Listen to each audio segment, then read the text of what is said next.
이런 생각 해보신 적 있으신가요? 일단 시키면 어떻게든 되겠지. 안 하는 것보단 그래도 뭔가 얻는 게 있겠지. 그러면서 엄마들은 그 마음을 애써 진정시켜 보려고 애씁니다. 하지만 불행히도 아이 학습에 있어 어떻게든 되겠지라는 주먹구구식의 생각은 더 이상 통하지 않습니다. 안녕하세요. 뉴욕 북카페입니다. 오늘은 현명한 부모는 아이를 느리게 키운다. 그 두 번째, 5살까지는 마음껏 놀게 하라에 대해서 살펴보겠습니다. 부모들이 저지르기 쉬운 4가지에 대해서 우선 살펴보겠습니다. 그 첫 번째, 무조건 시키는 데서 위안을 얻습니다. 두 번째, 승진 시험 공부는 하면서 죽어도 아이 기르는 공부에 대해서는 하지 않습니다. 세 번째, 어느새 아이의 감시자가 되어 있습니다. 그리고 네 번째, 자신의 아이가 똑똑한 것을 동네방네 광고하고 다닙니다. 어떠신가요? 이 4가지에 나도 포함되어 있지는 않은지 한번 돌아보겠습니다.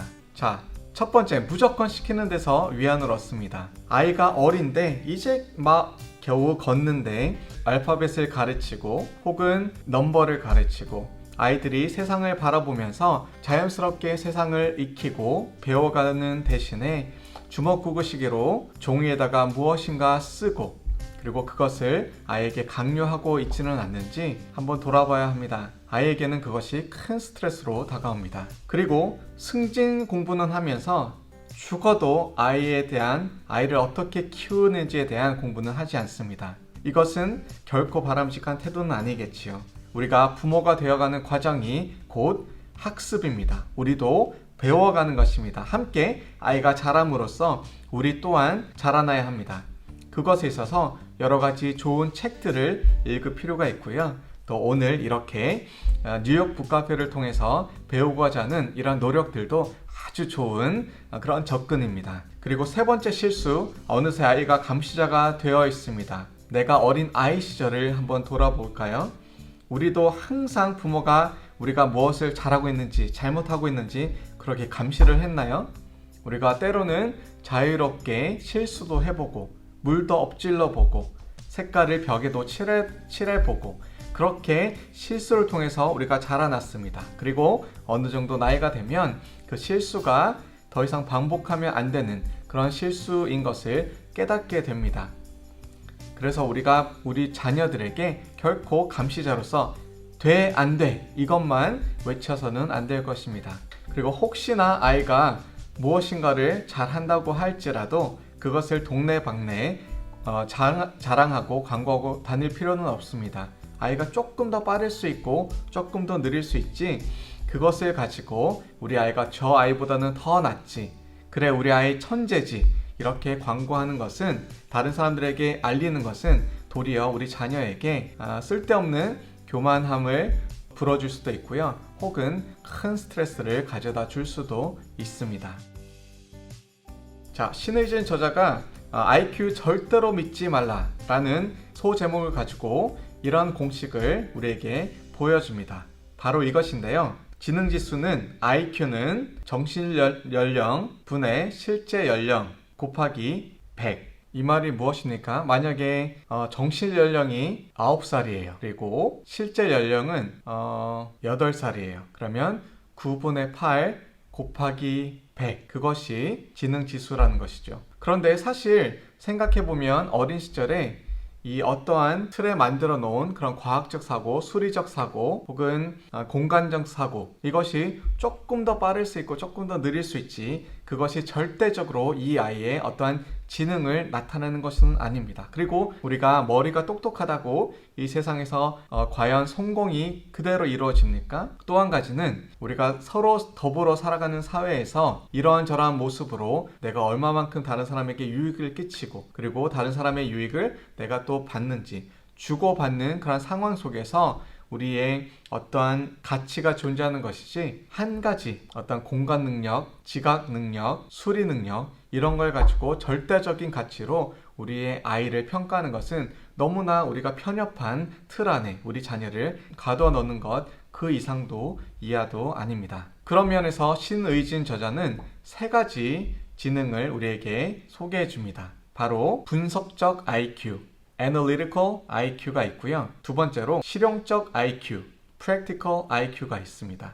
그리고 세 번째로 창의적 IQ, Creative IQ. 분석적이라는 것은 어떠한 사건, 사물을 보고 그것을 얼마만큼 잘 이해하는지, 잘 설명할 수 있는지, 잘 분해해서 그것을 의미 있는 데이터로 만들 수 있는지, 그런 IQ를 말하는 것이죠. 실용적 IQ가 무엇입니까? 어떤 사물, 사건, 어떤 지식을 얼마만큼 실생활에 잘 적용할 수 있는지, 그런 practical, 그런 실용성을 의미합니다. 그리고 마지막으로 창의적 IQ, creative IQ. 지금 시대에 어쩌면 가장 필요한 IQ가 아닐까 싶습니다. 사람과 사람을 연결해 준다라는 그러한 생각에서 시작된 페이스북, 그리고 싼 가격에 누구에게나 빠른 배송으로 사람들의 필요를 만족시켜준다, 아마존.com. 이러한 생각을 현실로 만들어주는 그러한 창의적인 사고가 오늘날의 그 어떠한 IQ보다도 더 필요한 그러한 지능이 아닐까 생각이 듭니다. 여러분들은 어떻게 생각하시나요? 자, 다음으로 아이들의 뇌에 숨어있는 놀라운 비밀에 대해서 한번 살펴보겠습니다. 만 6세 이전의 아이들의 뇌는 어떻게 발달이 되고 또 어떠한 비밀이 숨겨져 있을까요?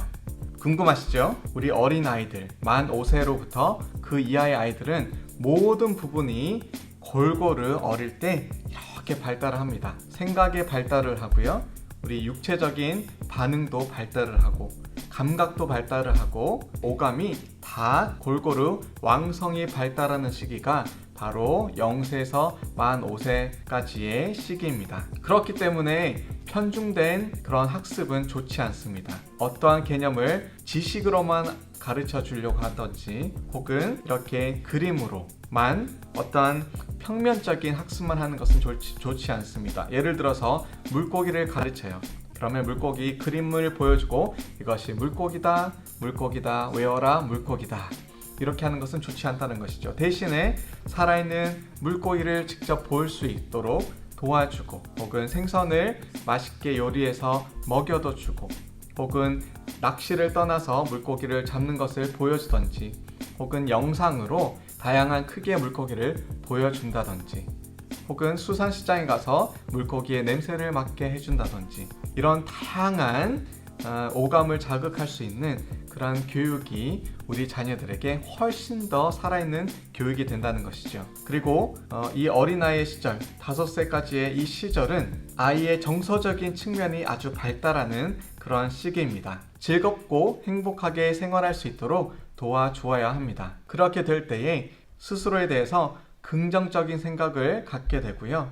또 정서적인 면으로 아주 밝게 그렇게 자라날 수 있습니다. 그리고 또 한 가지 중요한 것은 엄마 그리고 아빠와의 스킨십은 우리 자녀들의 정서 발달에 너무너무 큰 영향을 미칩니다. 자주 안아주시고 자주 뽀뽀해 주시고 자주 쓰다듬어 주시고 또 잠자리에서 이렇게 안아주시면 우리 자녀들이 정서적으로 너무나 건강하게 클 것입니다.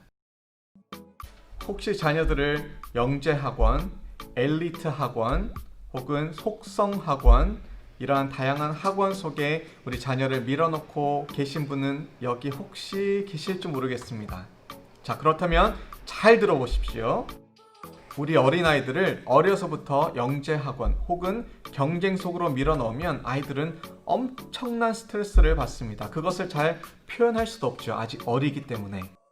장기간 과도한 스트레스를 받으면 우리 자녀들의 뇌는 굉장한 큰 타격을 받습니다. 기억력이 현저히 떨어지는 그런 부작용도 일어납니다. 정신 건강이 전반적으로 위태롭게 됩니다. 이 어린 시절 뇌를 다치면요, 그것이 회복이 불능한 상태까지 갈 수도 있습니다. 잘 아셨죠? 우리 아이들을 어려서부터 그런 입시학원, 영재학원 혹은 속성학원 이런 학원에 밀어넣지 않으시기를 바랍니다. 또 한 가지 우리 자녀들의 시기에는 도덕성을 배우는 시기입니다. 특히 3세에서 5세까지는 도덕성에 대해서 거의 완성되는 시기라고도 학자들은 이야기합니다. 남의 감정을 이해하고 공감하는 데서 이 도덕성이 길러지게 됩니다. 자, 도덕성이 잘 길러진 아이들은 어떠한 동기로 행동을 할까요? 빨간불이 딱 보였어요. 그러면 빨간색이기 때문에 안 돼! 해서 스탑하는 것이 아니라 빨간색일 때 멈추어야지 파란불인 사람이 길을 가거나 자동차를 가지고 그 길을 운전해서 가거나 할 때 서로 다치지 않고 서로 배려가 되고 서로 안전하게 그 길을 공유하고 함께 사용할 수 있다라는 서로를 배려하는 그 마음을, 그 도덕성을 알기 때문에 그렇게 행동하게 됩니다. 빨간색이다, 무조건 스탑해야 돼, 그런 교육이 아니라 빨간색일 때는 파란색인 사람을 위해서 우리가 잠깐 멈추는 거야. 그리고 우리가 파란불일 때는 또 다른 사람이 우리를 위해서 잠깐 멈춰주는 거야. 그렇게 우리가 서로 배려하면서 이 길을, 이 땅을 공유하는 거야. 함께 살아가는 거야. 이렇게 우리 자녀에게 설명해 준다면, 특히 3세에서 5세 사이에 이러한 대화식의 교육을 잘 한다면 우리 자녀들의 도덕성은 굉장하게 발달할 것입니다. 이제 late bloomer에 대해서 한번 알아보겠습니다. late bloomer, 그 말 자체가 우리에게 의미를 전달하듯이 늦게 꽃을 피우는 아이라는 의미가 됩니다. 자, 한 아이가 있었습니다. 유년 시절부터 유달리 발육이 늦었어요. 무언가 말하는 것도 늦었어요. 걷는 것도 늦었어요. 잘 달리지도 못하고 비실비실 행동이 왜 다른 아이들보다 1년, 2년, 3년 늦는 것 같이 그런 아이가 있었습니다. 겨우 말하게 되었는데 다른 아이와 비교하면, 또래 아이들과 비교하면 말이 몹시나 어눌하고 서툴고, 초등학교에 들어갔습니다. 초등학교에서도 너무나 뒤처졌어요. 모든 분야에서 뒤처졌습니다. 그리고 흥미가 없는 과목에서는 아예 따라가지를 못할 정도로 그렇게 공부를 잘 하지 못했습니다. 학교에서 낙제를 받을 만큼 그렇게 학교에 잘 적응하지도 못했습니다. 웬 발육 부진아일까? 왜 이렇게 느린 아이일까? 라는 생각이 드시죠? 그런데 이 아이가 누구인지 아십니까? 바로 세계적인 물리학자인 엘버트 아인슈타인. 네, 아인슈타인입니다. 사실 이 아인슈타인은 수학을 제외한 외국어라든지 동물학, 식물학, 이 모든 것에서 낙제점을 받은 그러한, 학교에서 봤을 때는 너무나 공부 잘 하지 못하는 낙제생이었습니다. 그리고 심지어 고등학교도 2번 시험을 봐서 겨우 입학했고 또 겨우 졸업을 했습니다. 그리고 그 졸업장을 가지고 대학교도 겨우 들어갔습니다. 겨우. 그런데 어떤 일이 벌어진지 아십니까? 대학에 들어가고 나서 자신이 좋아하는 과목, 이 수학, 물리학의 재능을 꽃피우게 되었습니다. 그리고 자신의 천부적인 재능을 살리고 그것이 꽃피우고 뒤늦게 late bloomer, 마침내 그것이 아주 폭발적으로 성장했습니다. 그리고 33살에 교수가 되었습니다. 그리고 42살에는 노벨 물리학상을 받을 정도의 아주 세계적인 명망 있는 그런 물리학자가 되었습니다. 또 한 명의 사람이 있습니다. 영국의 위대한 정치가 윈스턴 처칠이 그 사람입니다. 학창시절 그를 가르쳤던 한 여교사는 처칠을 가리켜서 이렇게 말했습니다. 학급에서 가장 멍청한 소년이었어요. 그는 가장 낮은 성적으로 유서 깊은 국립학교인 할로교에 입학을 했습니다. 입학시험에서 라틴어 시험을 봐야 되는데 적은 것은 그냥 얼룩진 잉크 자국 뿐이었다고 합니다. 당연히 불합격을 맞아야 하지만 당시의 교장은 이 유서 깊은 이 가문의 아들이었던 철치를 그래도 혹시나 하고 입학을 시켜줍니다. 그런데 이 유서 깊은 학교에서 그는 잘 따라가지 못했어요. 그래서 결국 선택한 것은 육군 사관 학교였습니다. 그 이유는 성적이 별로 좋지 않았기 때문이죠. 철칠은 이때까지만 해도 성적이 별로 좋지 않은, 공부를 잘 하지 못하는, 대학 진학에 무려 3번이나 낙방한 삼수생일 뿐이었습니다. 그랬던 그가 뒤늦게 정치에 눈을 뜨고 영국을 새로이 일으키는 위대한 정치가 윈스턴 처칠이 된 것이죠. 나의 아이가 혹시 조금 늦지는 않습니까? 그래서 조급한 마음이 들지는 않습니까? 그래서 이것저것 아이가 잘 이해하지도 못하는데 마구 입에다가 마치 스테이크 고기를 끊임없이 집어넣는 것처럼 그렇게 아이의 두뇌에 무엇인가 강요하고 강압적으로 정보를 집어넣고 있지는 않은지요. 어쩌면 우리에게 필요한 것은 우리 아이를 믿고 기다리고 인내하면서 자연을 경험하게 하고 그리고 엄마와 아빠와의 유대감을 깊게 하면서 우리 자녀가 정서적으로 건강한 그런 베이스를 가질 수 있도록 그렇게 돕는 것이 우리 부모의 역할이 아닐까 생각이 듭니다.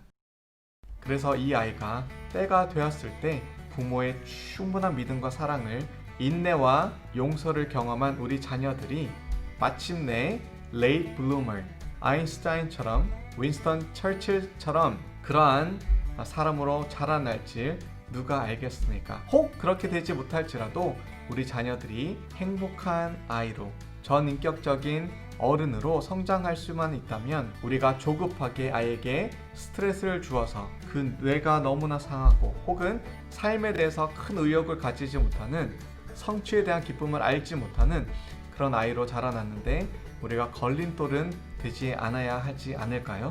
자, 오늘 이 영상을 마무리 지으려고 합니다. 내 아이만 뒤처지면 어떻게 하나? 나도 이런 거 저런 거 시켜야 되는 건 아닌가? 라는 생각이 들 때마다 항상 기억해 보십시오. 항상 기억하십시오. 당신의 아이가 바로 late bloomer, 뒤늦게 꽃을 피우는 아이가 뒤늦게 꽃을 피우는 아이일 수도 있다라는 사실을요. 감사합니다.